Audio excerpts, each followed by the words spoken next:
प्यारे दोस्तों, बहुत बहुत स्वागत है आपका अपने चैनल यूजीसी नेट साहित्य दर्पण में।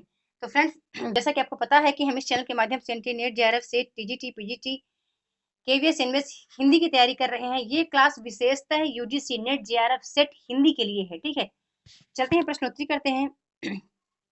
मैं अक्सर कहती हूँ फ्रेंड्स, जब भी आप मेरे वीडियो पर आए आप पेन कॉपी अवश्य रखें। आपको देखना है कि आपने कितने आंसर सही किए हैं, इसको आपको मॉक टेस्ट के रूप में ही लेना है। एक बार और कहना चाहूंगी, ये टाइम केवल रिवीजन और मॉक टेस्ट का ही है। जितना ज्यादा हो सके आप मॉक लगाएं, क्योंकि मॉक टेस्ट लगाने से ही आपको ये पता चलेगा कि आपका कंसेप्ट कितना अच्छा क्लियर है। बात करती हूँ पहले प्रश्न की। प्रश्न है कि बिजली की चमक के साथ अचानक समस्त पुराने धार्मिक मतों के अंधकार के ऊपर एक नई बात दिखाई दी। कोई हिंदू नहीं जानता कि यह बात कहाँ से आई और कोई भी इसके प्रादुर्भाव का कारण निश्चित नहीं कर सकता। भक्त काल के संदर्भ में यह कथन किसका है ना? उम्मीद करती हूँ आपने आंसर चूज कर लिया है। हमारा करेक्ट आंसर है सी नंबर, जॉर्ज ग्रियर्सन का। ठीक है, ये कथन ग्रियर्सन जी का है। वीडियो पसंद आए तो लाइक किया करें, शेयर जरूर किया करें। यदि चैनल पर पहली बार आए हैं तो सब्सक्राइब कर लीजिए, साथ ही साथ बेल आइकन को प्रेस कर लीजिए ताकि मेरी सभी न्यू आने वाली वीडियो का नोटिफिकेशन आपको सबसे पहले प्राप्त हो। दूसरा प्रश्न हमारा बनता है कि सिक्का बदल गया कहानी के संदर्भ में कौन सा कथन सही नहीं है। ठीक है, देखो इस पैटर्न के प्रश्न बनेंगे, है ना? आज मैंने जितने प्रश्न लिए हैं उस पैटर्न के प्रश्न आने के चांस बहुत ज्यादा होते हैं, तो आप ऐसे प्रश्नों को जरूर सॉल्व करें।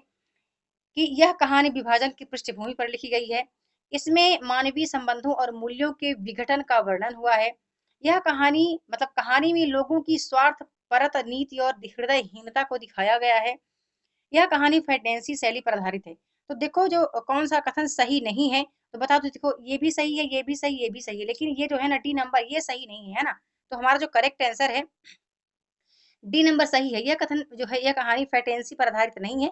बाकी सभी जो है ये कहानियों में देखने को मिलता है। ये जो तीनों कथन है सिक्का बदल गया कहानी में देखने को मिलता है।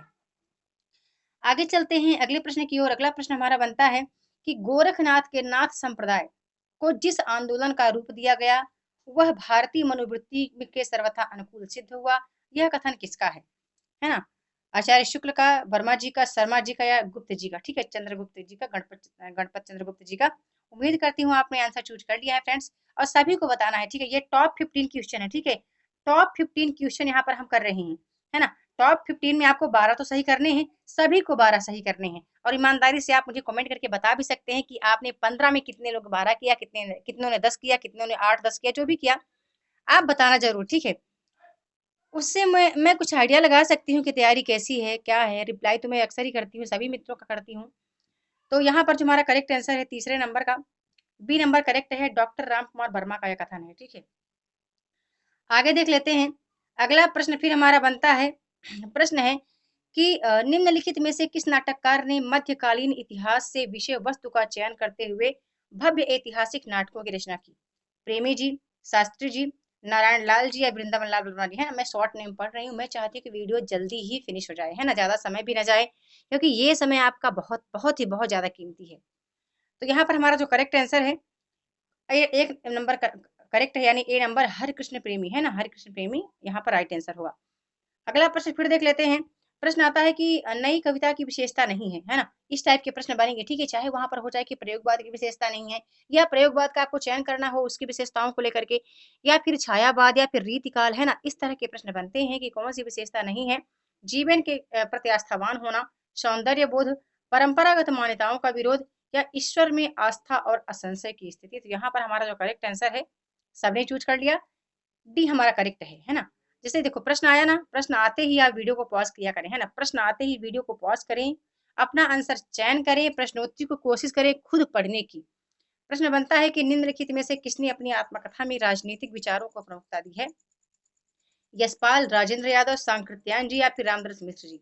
तो यहाँ पर जो हमारा करेक्ट आंसर है, एक नंबर करेक्ट है, ए नंबर, यशपाल, यशपाल जी है। ओके, आगे फिर देख लेती हूँ। अगला प्रश्न फिर हमारा बनता है कि आधुनिकता के लक्षणों में कौन सा एक सही नहीं है? आधुनिकता एक सापेक्षिक अवधारणा है।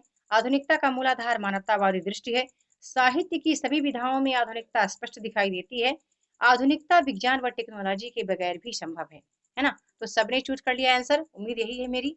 हमारा यहाँ पर जो करेक्ट आंसर है वो डी नंबर करेक्ट है। ठीक है, डी नंबर हमारा करेक्ट आंसर है। वीडियो पॉज करके आप चाहें तो फिर से रीड कर सकते हैं। अगले प्रश्न की ओर चलते हैं। प्रश्न बनता है कि निम्नलिखित में से विश्वंभर नाथ शर्मा कौशिक के उपन्यासों का पात्र नहीं है। अब यहाँ पर एक डाउट और क्लियर कर दूं मैं कि कई मित्र कहते हैं कि मैम जो हमारे पाठ्यक्रम में लगे हुए हैं, जैसे इकाई 6, 7, 8, 9 में, वहां से तो प्रश्न बनते हैं पात्र परिचय का, तो वो तो समझ में आता है कि चलो पाठ्यक्रम में लगे हैं, लेकिन जो वहां नहीं लगे हैं उनसे हटकर भी क्यों पूछा जाता है। तो बता दो, इकाई 2 में जब आप हिंदी गद्य का इतिहास कर रहे होते हैं, है ना, हिंदी गद्य के इतिहास में इनका जिक्र है फ्रेंड्स, है ना, वो चाहे भगवती चरण वर्मा हो, ज्ञानेंद्र हो, या फिर कोई अन्य कवि हो, मोहन राकेश हो, धर्मवीर भारती हो, यानी जो भी हैं जो हमारे पाठ्यक्रम में यहाँ पर कथेतर गद्य में नहीं लगे हैं, लेकिन जिनका जिक्र इकाई 2 के अंतर्गत हमें देखने को मिलता है, तो वहां से प्रश्न भी बन सकते हैं, है ना। ऐसा नहीं है कि प्रेमचंद्र का के उन्हीं उपन्यासों या उन्हीं नाटकों का या उन्हीं कहानियों के पात्र पूछे जाएंगे जो हमारे पाठ्यक्रम में लगे हैं। जो इकाई 2 में जिनका जिक्र है ना, देखने को मिलता है, जो महत्वपूर्ण है, वहां से भी आयोग द्वारा प्रश्न पूछे जाने की संभावना रहती है। तो आप देख लेना, यहाँ पर जो हमारा करेक्ट आंसर है ये सी नंबर करेक्ट है। ठीक है, सुगिया जो है विश्वंभर नाथ शर्मा के उपन्यासों की पात्र नहीं है। आगे फिर देख लेते हैं। अगला प्रश्न फिर बनता है कि निम्नलिखित में से आंसू के कला पक्ष की विशेषता नहीं है। ठीक है, इस तरह के प्रश्न बनने के चांस हैं, तो आप देख लीजिएगा। ऐसे प्रश्न भी एक दो बार बने हैं कि आपको उनकी रचनाओं की भाव पक्ष की विशेषता के अंतर्गत कौन क्या समाहित है और कला पक्ष की विशेषता के अंतर्गत क्या समाहित है। तो कला पक्ष के अंतर्गत नहीं आता। आंसू एक श्रेष्ठ गीत काव्य है। कवि ने सौंदर्य में प्रस्तुत विधान का प्रयोग किया है। आंसू की रचना आनंद छंदों में हुई है। आंसू भौतिक प्रेम की अभिव्यक्ति है। तो यहाँ पर जो हमारा करेक्ट आंसर है, सभी ने चूज कर लिया आंसर, डी नंबर हमारा करेक्ट है ना। अब भौतिक प्रेम से आप समझते ही हैं। नेक्स्ट प्रश्न फिर आता है कि कोसी का घटवार कहानी में किसका चित्रण नहीं किया गया है। चित्रण होना चाहिए, ठीक है, चित्र नहीं चित्रण होना चाहिए था, यहाँ पे टाइप थोड़ा सा मिस्टेक हुआ है कि कोसी का कटवार कहानी में किसका चित्रण नहीं किया गया है। लक्ष्मा की व्यवस्था तथा आर्थिक कठिनाइयां, एकाकी जीवन का चित्रण, ग्रामीण अंचलों में फैले अंधविश्वास या सामाजिक चेतना, है ना। सबने आंसर चूज कर लिया होगा फ्रेंड्स। यहाँ पर जो हमारा करेक्ट आंसर है, सामाजिक चेतना की बात नहीं कही गई है। बाकी सभी का यहाँ पर जो एक ए बी सी जो हमारे ऑप्शन है सभी समाहित हैं कोसी की घटवार कहानी में। आगे देख लेते हैं। अगला प्रश्न फिर हमारा बनता है कि रीतकालीन कवियों की रचनाओं का मुख्य उद्देश्य क्या था। स्वांतः सुखाय, ऋतु वर्णन, आश्रयदाताओं का यशोगान या साहित्य की समृद्धि। ठीक है, इसका सभी को आंसर देना है ना, इसका सभी को आंसर देना है। बड़ा इंपॉर्टेंट क्वेश्चन है और सभी सभी अवगत हैं इस आंसर से। ठीक है, ये हमारा चैलेंज प्रश्न है 11 नंबर का। सबको इसका उत्तर देना है कि रीतकालीन कवियों की रचनाओं का उद्देश्य क्या था, है ना। बात मुख्य की बात हो रही है ना। एग्जाम में आपको पता है जो हमारा फर्स्ट पेपर है वहां पर कुछ ऐसे ही लगाना है कि विशेषताएं तो सभी होती है उस प्रश्न की, जो सबसे निकट है उसका हमें चयन करना है ना। तो देख लेना फ्रेंड्स, यहाँ पर जो हमारा करेक्ट आंसर है आप देख लेना क्या क्या होना चाहिए था। आगे फिर देख लेते हैं। अगला प्रश्न फिर हमारा बनता है कि रचना काल के आधार पर आचार्यों का सही अनुक्रम बताना है। तो यहाँ पर हमारा बी नंबर करेक्ट है, भामह वामन कुंतक शिवेंद्र। ठीक है, यहाँ से प्रश्न बनेगा। ये जो 15 प्रश्न है, 15 प्रश्नों में 10 प्रश्न के टाइप ऐसे होंगे जो यहीं से बनेंगे। प्रश्न का टाइप यही होगा, हो सकता है ऑप्शनों को चेंज कर दिया जाए। मैं बार बार कह रही हूँ, जो भी वीडियो इसमें आए आप जरूर उसके लिए अलर्ट रहें, उसको देखें, उस पर अमल करें, है ना। आगे फिर हमारा प्रश्न बनता है कि अस्तित्ववादी दार्शनिक नहीं है। कौन नहीं है? विलियम वर्ड्सवर्थ, नीत्शे, हेडेगर या फिर मार्शल। तो यहाँ पर हमारा जो करेक्ट आंसर है ए नंबर करेक्ट है, विलियम वर्ड्सवर्थ जो है अस्तित्ववादी दार्शनिक के अंतर्गत नहीं आते हैं। अगला फिर हमारा प्रश्न बनता है, देखो ये प्रश्न इंपॉर्टेंट है ना। ये इंपॉर्टेंट क्यों है?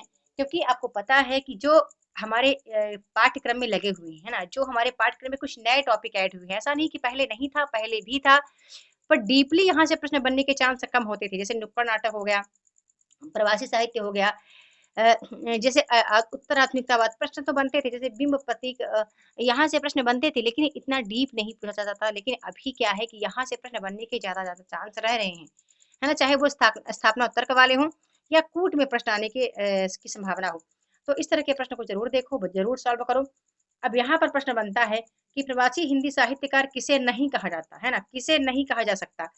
जिन्होंने हिंदी को केंद्र में रखकर हिंदी में लिखा, या जिन्होंने हिंदी को माध्यम बनाकर हिंदी में लिखा, या जिन्होंने विदेशी भाषा को केंद्र में रखकर हिंदी में लिखा, या फिर सभी कथन प्रवासी हिंदी साहित्यकारों को अभिव्यक्त नहीं करती, है ना, या फिर सभी कथन प्रवासी हिंदी साहित्यकारों को अभिव्यक्त नहीं करते, है ना।